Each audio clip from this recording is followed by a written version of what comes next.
तो मित्रों, इस चैप्टर में हम कंपोनेंट सिलेक्शंस के बारे में जान लेंगे। इस ऑप्शन को डिटेल में जानने के लिए हम यहाँ पे एक प्लेन क्रिएट करते हैं।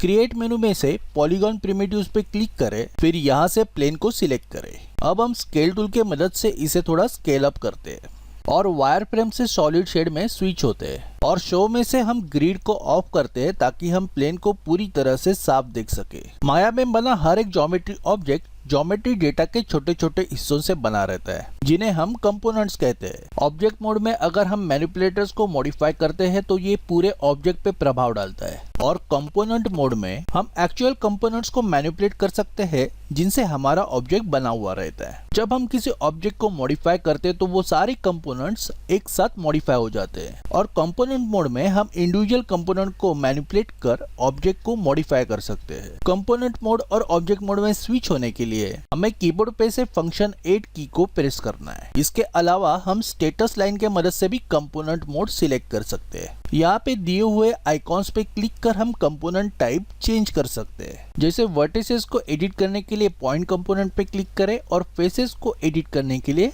फेस कंपोनेंट पे क्लिक करें। उसी प्रकार से एज को सिलेक्ट करने के लिए लाइन कंपोनेंट पे क्लिक करें।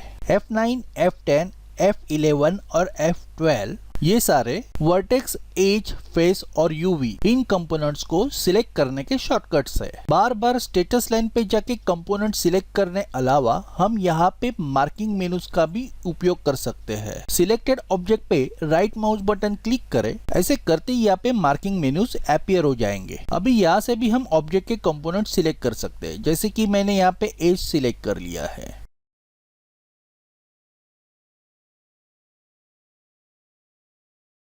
फिर वर्टेक्स,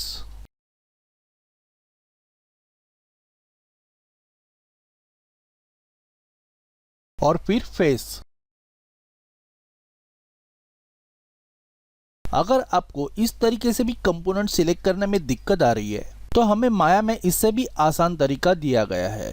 जैसे मार्किंग मेनूज में से मल्टाई को सिलेक्ट करें।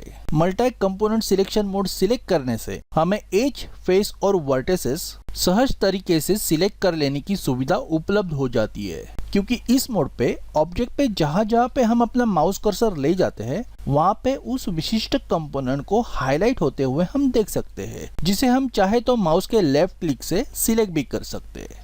तो इन कंपोनेंट्स को यहाँ पे एक्सप्लेन कर मैं इस चैप्टर की समाप्ति कर रहा हूँ, लेकिन हमारे मॉडलिंग ट्यूटोरियल शुरू होने पे ही मैं इन कंपोनेंट्स का आपको प्रैक्टिकली इस्तेमाल करके दिखा सकता हूँ। इनके बारे में हम नेक्स्ट लेक्चर में विस्तार से जान लेंगे, लेकिन इसके लिए आपको मेरा चैनल सब्सक्राइब करना होगा। हिंदी एनिमेशन ट्यूटोरियल के साथ जुड़े रहने के लिए धन्यवाद। आपका दिन शुभ रहे।